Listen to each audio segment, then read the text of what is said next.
people who are really experts in their field are the ones that are going to be really in need.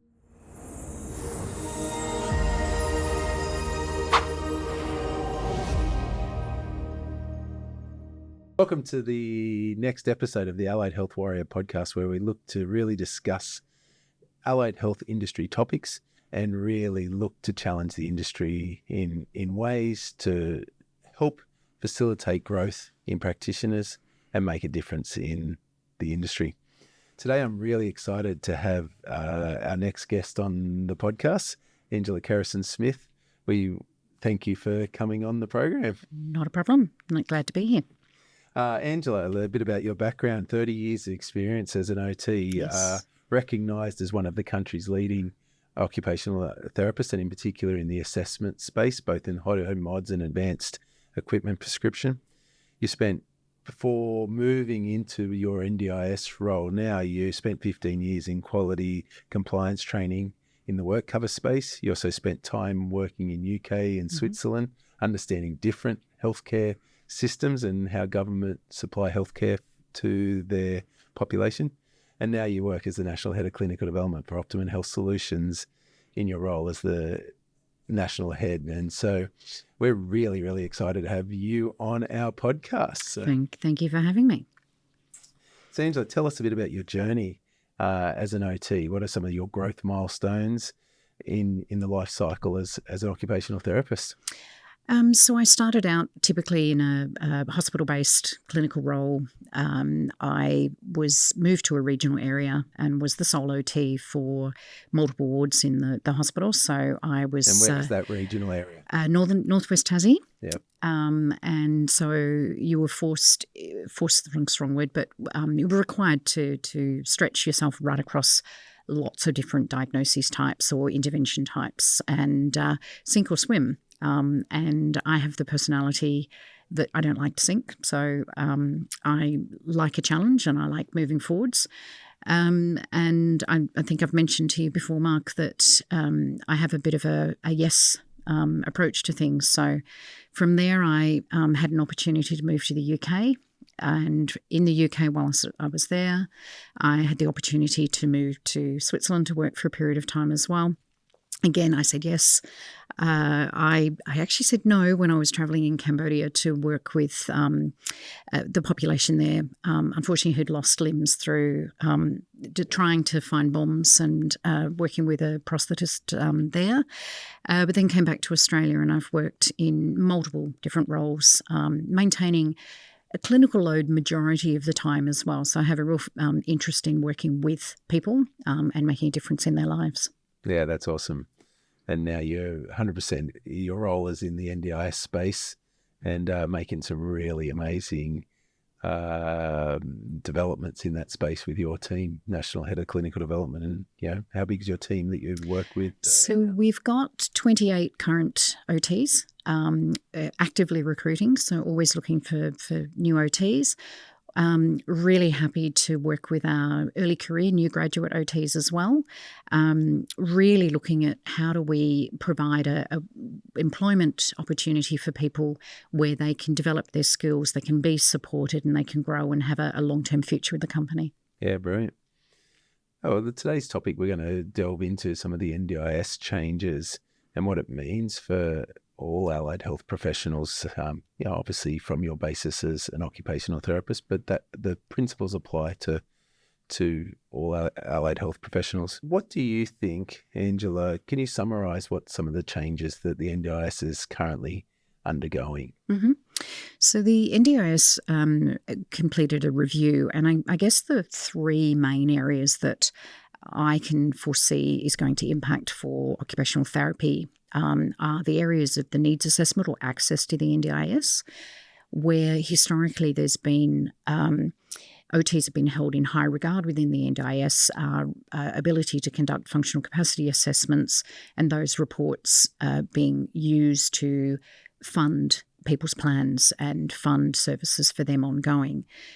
The change that's likely to occur in that space is the needs assessment process, where less functionals are likely to be required. And I guess there's a fear factor a little bit there in terms of how that impacts for OTs in the NDIS space. So what are some of the benefits of the needs assessment? Like why are they making this change? You said there's going to be changes for OTs, but what's the benefit for the NDIS? I think it's about helping people access the NDIS more effectively and efficiently. It's looking at simplifying the process as much as possible as well.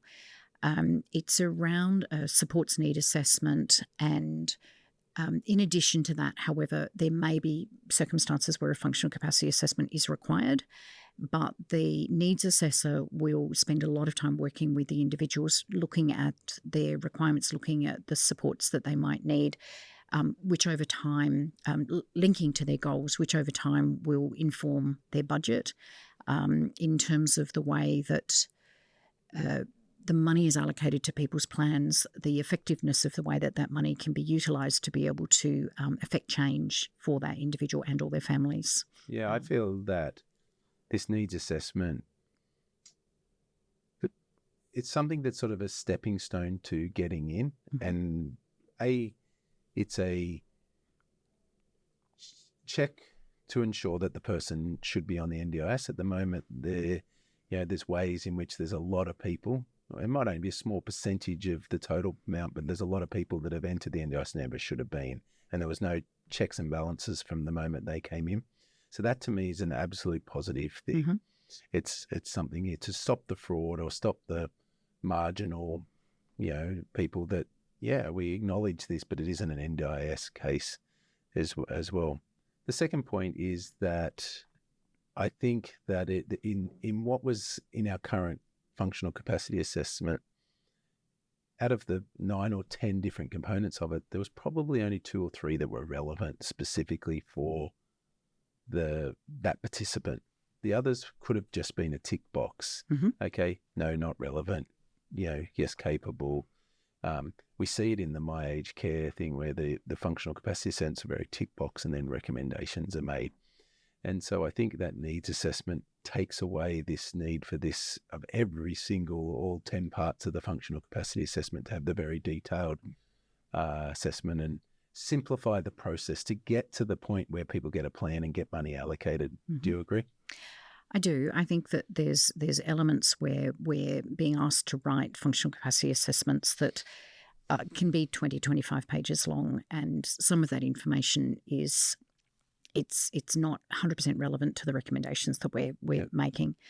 I think there's an element where we can reframe the way, so the access to the NDIS to allow people with need to be able to access the NDIS in a more streamlined way. I think there's also the element where, as you're talking about the access, they're removing some of the access lists. The NDIS was always designed to be there to support people with disability with functional impact. And so, not a tick box. If you meet this diagnosis, you're automatically accepted into the NDIS or onto the NDIS, sorry. So I think it brings it back to the functional impact of the diagnosis or the symptoms or the multiple conditions that sometimes some of our clients have. So it's creating a system and a service for those with the greatest need. Yeah. If I was to give it a plus or a minus, I'd say, I think it's a really great, important change for the NDIS. For me, it is, really an absolute must of need, to implement this stage. The current concept of gathering information from different parties and submitting it, we know people can fudge the reports, get family doctors to write it in a certain way. This takes that out and it gives that ability for there to be a yes or no answer very quickly. And so I really like the changes. That was number one. There be other changes? So the introduction of the Navigator, and so there's multiple levels within this as well in terms of the roles that navigators will have. There's still that ability to have a generalist navigator to link people through to services. So having knowledge about the various support services that are available in somebody's immediate community. So those mainstream services, the foundational supports, and the NDIS services that might be available in that region. But then there's the other levels of navigation in terms of the specialist navigator for somebody who with more complex support needs, and they would help with more expertise and more time to respond to the participants with those higher support needs or the complex circumstances. The other focus of the NDIS, or one of the other focuses of the NDIS, has been in the psychosocial space. So people with mental health concerns and being able to better support those people, particularly in times of crisis. Yeah. So the psychosocial recovery navigator is another role that they've been talking around, specifically for people with psychosocial disability, which forms a very large percentage of the clients that I personally see as well. One of the other areas is in the home and living space as well. So in terms of we're in a national housing crisis. Additionally, people with disabilities are not immune to that. It impacts for them. We're trying to find a new rental just down our family. Oh, it's been, we've been over 2 months now looking, and so it's only exaggerated in the disability space. Exactly. And particularly if the people have got a physical disability and need specific access as well. So not a lot of public housing. It's built for low-cost housing. It's not built for disability access or disability needs. Yeah.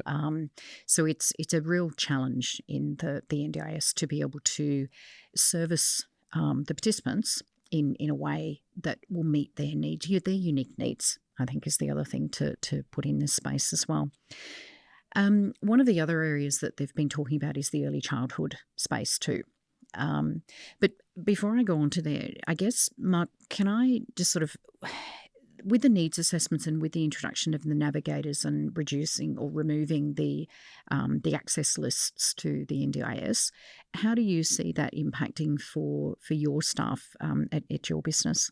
What's very clear, it comes back to this, what I would call middle ground type of assessment. It was a very generalised assessment. What it appears both in the first needs assessment and this navigators is they're trying to give people some expert support in the area of someone who knows what they're doing. You can't have these 4 classifications of navigators and just say, oh, well, I'm putting an administrator in there, which is probably what we found in the support coordination space as is. But it appears they're going to be looking for people that have housing expertise and can guide in there. And this, we know that the NDIS, and there's been a lot of talk about probably the wasted money in the assessment space, people getting assessments just for the sake of it because support coordinators didn't know what to do. Getting assessment year on year, functional capacity assessment year on year, because they're just looking for the recommendations. Where something like in our business, we call a discovery session. If you just had to come in on a 2-hour discovery session and we talk through with someone who knew what the different treatment things were, we could navigate through, no pun intended, but we could navigate the system and provide the guidance very quickly and easy without needing to do the big functional capacity assessment. But what I see with this navigator is it's going to move the assessment space from being this generalist to being very specific. What I see the people is like in the housing, they're going to need the home modifications OTs. They're going to need the SIL and SDA specialists to write those specialist reports. When it comes to the other areas, what was it, the biosocial and the specialist, you're looking for that swallowing assessment by a speech pathologist. You're looking for the specialist assessments, not this general assessment. And so for me in my company, we're working really hard with our staff that are in this assessment space to upskill into the specialist. Becoming a specialist in AT, we're doing a lot of training and upskilling into the AT space, because those positions are never going to be replaced. What I'm seeing is the shift away from this general functional capacity assessment. Create the needs assessment, bit of a tick box where needed, and order the specialty in a specific area. And I think it's got a real power to save lots of money, and also give more directed support, which is outcome-driven support to the participant, because in the end, you're assessing where they need it, not this generalized, with no recommendations needed in this space. And so I like the fact that they've broken up the 4 spaces. I think the specialist is broad because swallowing assessment versus a functional rehab based assessment, is completely different. But it still brings it very much.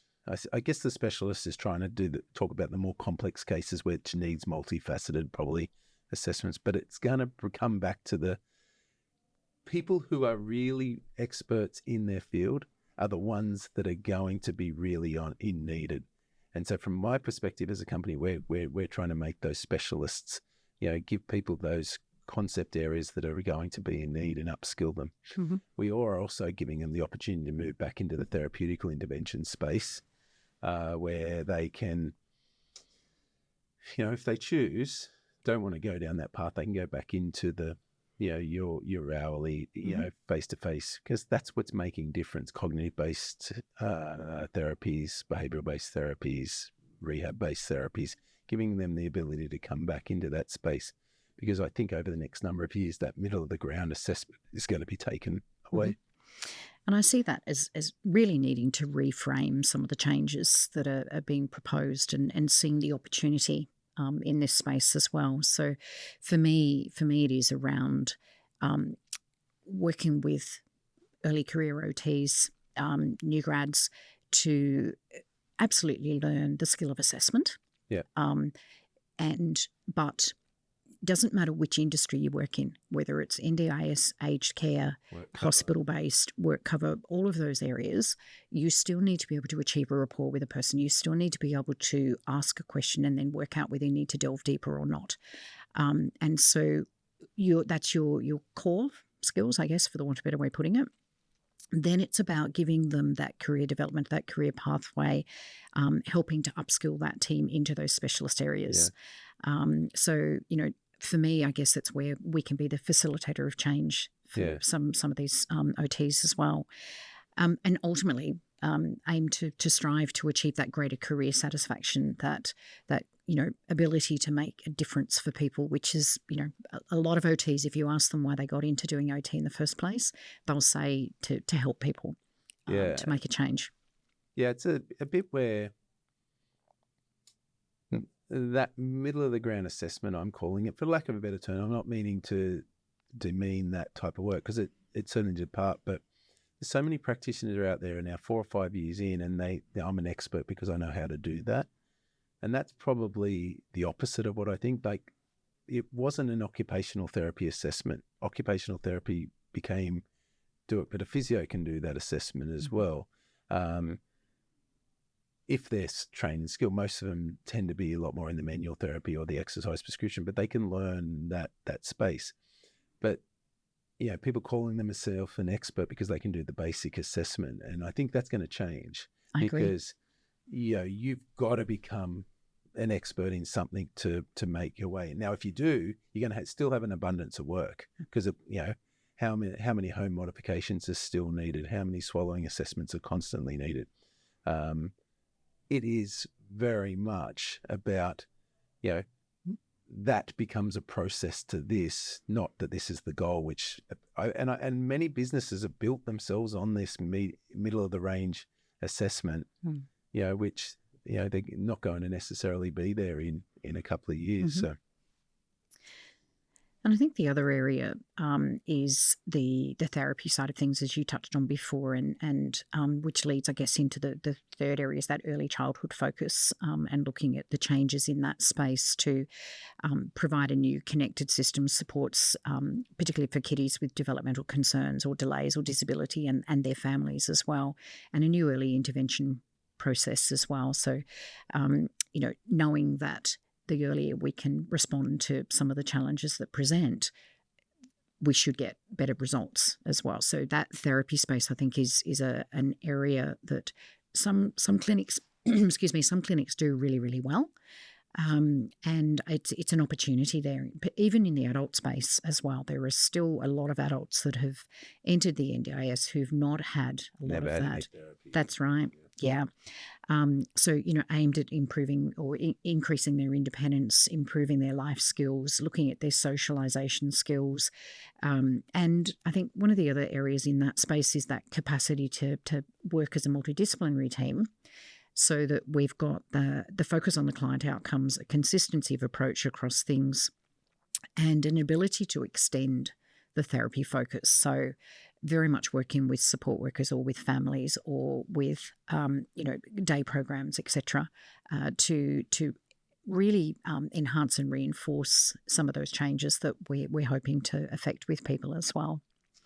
Yeah, I generally overall believe in this concept of increasing the funding for early childhood intervention because it's the multiplication effect. There's plenty of research to show the earlier of intervention, how it multiplies later in life. It's the same in, let's say someone has a stroke. The earlier you can get treatment and intervention, the quicker, the higher the chance of recovery, and the greater improvements are. The research shows that. And so same thing in early child intervention, it multiplies both cognitive ability, functional ability, so the quicker we can get treatment in. So I really believe that it's a really good change. I understand how do we still support people through the life cycle, but understanding that that's where an extra increase in funding is going to come. I think that can have some societal benefits as well in schools. There's a lot of burnout in the teaching industry and a lot of teachers leaving the industry. If we can improve some of those early interventions and teach some strategies.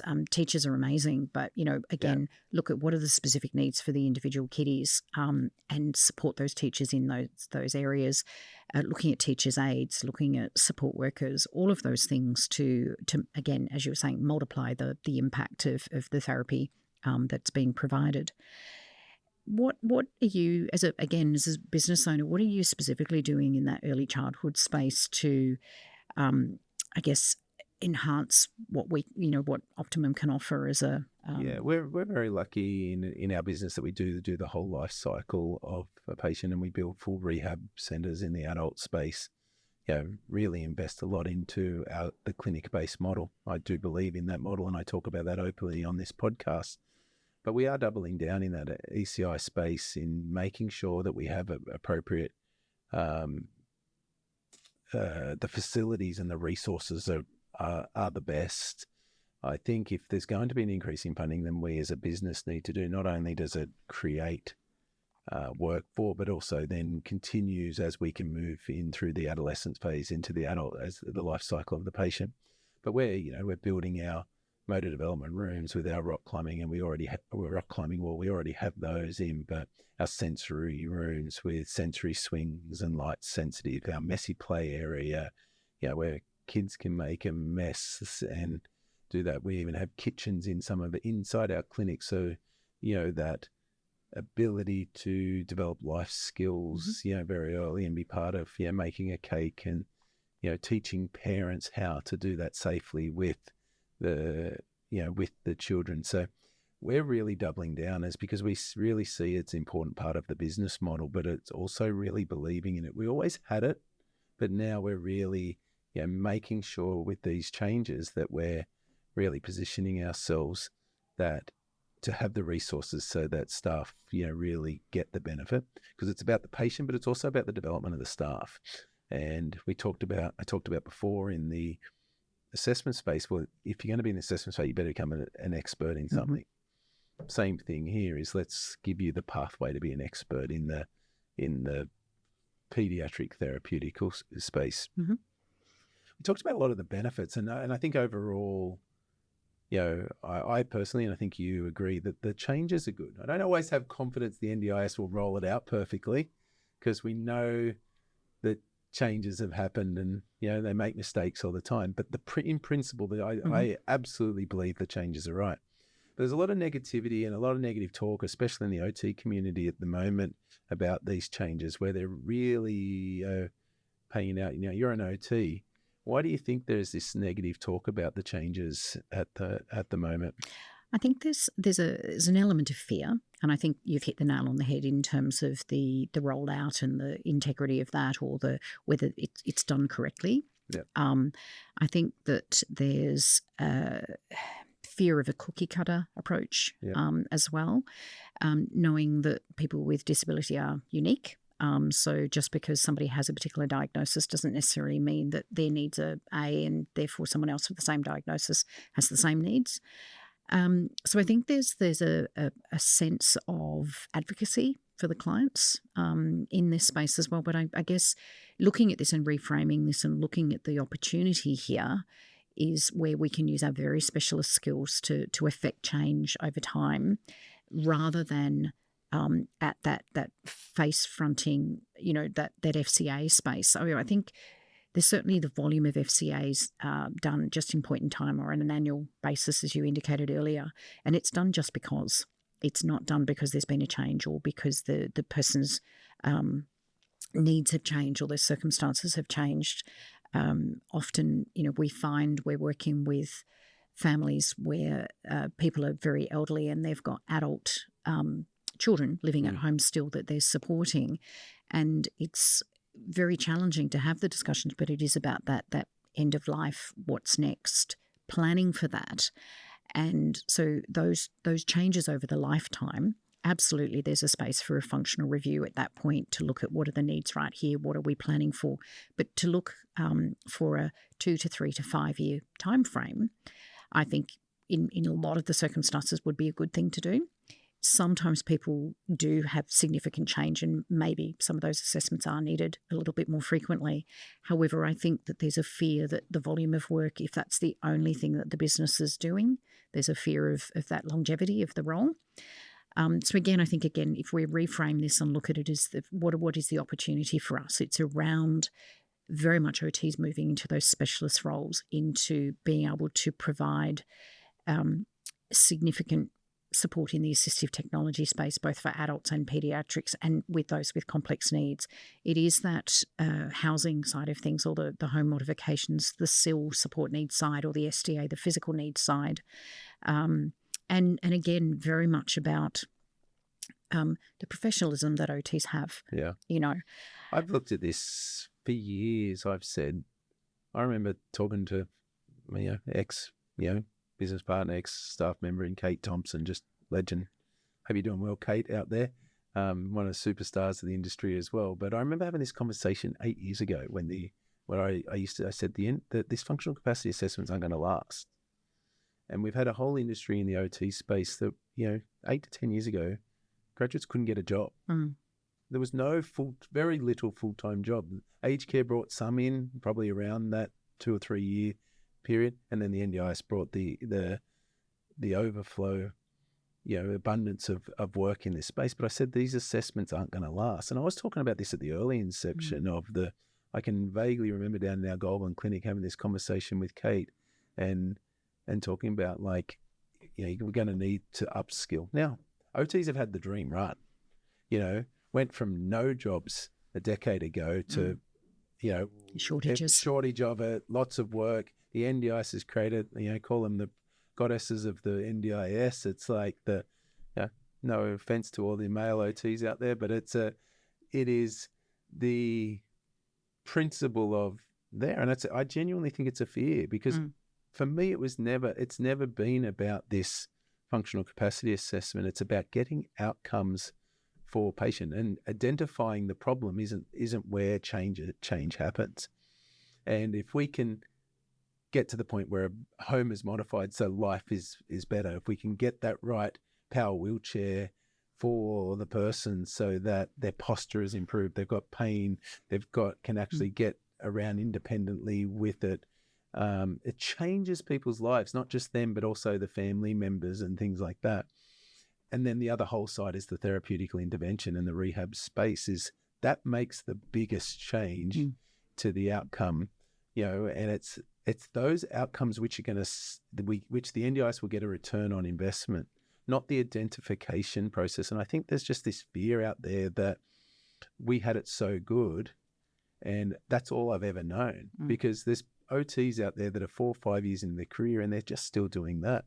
And whole businesses have built their model on that, because it's an in-home-based model, which it's the one thing that is needed to do in the home normally, because of the home assessment capacity and things like that. And so I strongly encourage the OT industry to, look at it as what I think, use your words, is look at the opportunity for what it is, and, make those changes. Because I could see this 8 years ago. 1 year into the NDIS, I was like, this will run out. And I think we're at that point now where we're going to see the shift over the next couple of years. What recommendations would you make to practitioners who feel they're caught in that middle ground? What are the things that, what are the practical tips that you would give to OTs out there that are, that's what they've been doing? Mm-hmm. And I think it even applies to early career OTs as well. Yeah. But certainly look for those employers who offer the complete range of OT services. Yeah. So who do the AT side of things, the home modification side of things, the SIL assessments, the SDA assessments, the therapy, whether it's individual group therapy, life skill development, all of those sorts of things about trying to make some tangible positive change for people. Look for employers that will support the practitioners, develop their mentorship. How do we expand on those core skills? Those core skills are a fantastic, base point, and there's so much knowledge that those OTs have. But I think there's a fear of stepping into some of these spaces in terms of AT can be very frightening for some OTs. Home modifications is the same. Sometimes people are very frightened of that. But there's a lot of, so even in the AT space, I always say we're the client expert. We understand the client's needs. We understand what it is that we're trying to address. The suppliers are the product experts. They are the people we can go to them with our need and say to them, what options have we got? And so saying yes to taking on some of these new challenges, saying yes to upskilling, saying yes to those employers who are looking at your career trajectory. Where do you want to go? What's the pathway? Because there's a huge scope out there. So it's really that willingness to learn and grow, and that willingness to say yes, and that willingness to be a facilitator of change. Yeah, great. I mean, I support you. And I think, as the business owner who does provide such a broad range, I think getting exposure broadly, early on in your career is important. Or if you've been working in a hospital and you're moving into the NDIS space, get experience around it. But there's nothing wrong. You can stay broad too and learn and raise your whole skills and be able to work across different concept areas. But, if you do develop that passion area, work to become an expert, not just competent, because that expert and get that support, okay? You may have to go out and get it on your own and pay some money to have a really good quality mentor if your company's not provided, or you need to go find a company that does. And that's my message in this space is get yourself ready, because the opportunities for those who are going to be huge, okay? Not only does becoming the expert give you the ability to get better outcomes for patients, but it actually gives you the ability to have greater earning potential too, because you become valuable. And not because you do it, but because you can solve complex problems and do it really well. So that's my message in that. I agree. So Angela, obviously coming to an end in this topic, any last words of wisdom? You're such an inspiration to the industry in this space. So, any last words around, the changes to the NDIS? I think we need to embrace them. Yeah. I think we need to look at the opportunity. I think we need to reframe them as positives. The NDIS does have some challenges, and I guess this is our opportunity to address those challenges and improve the outcomes for people in the long term. And it's through expanding our skills. It's through being open to taking on new things. It's being willing to step up, try new things, develop new skills, make difference to more people over, using things like allied health, working with people like allied health assistants who can add so much value to the interventions that we're providing to people. So it's just being open to opportunity, open to change. Yeah, I think being willing to say yes. Yeah, I agree. It's such a good opportunity for the industry. I think the people who embrace it are the ones that are going to benefit from it. But for some people, they're going to have to make change, okay? And that's fine. We have to embrace it, and it's a positive. Now we've got some great news, exciting news, Angela. You are coming on board as a content creator for the Allied Health Warrior Learning Centre.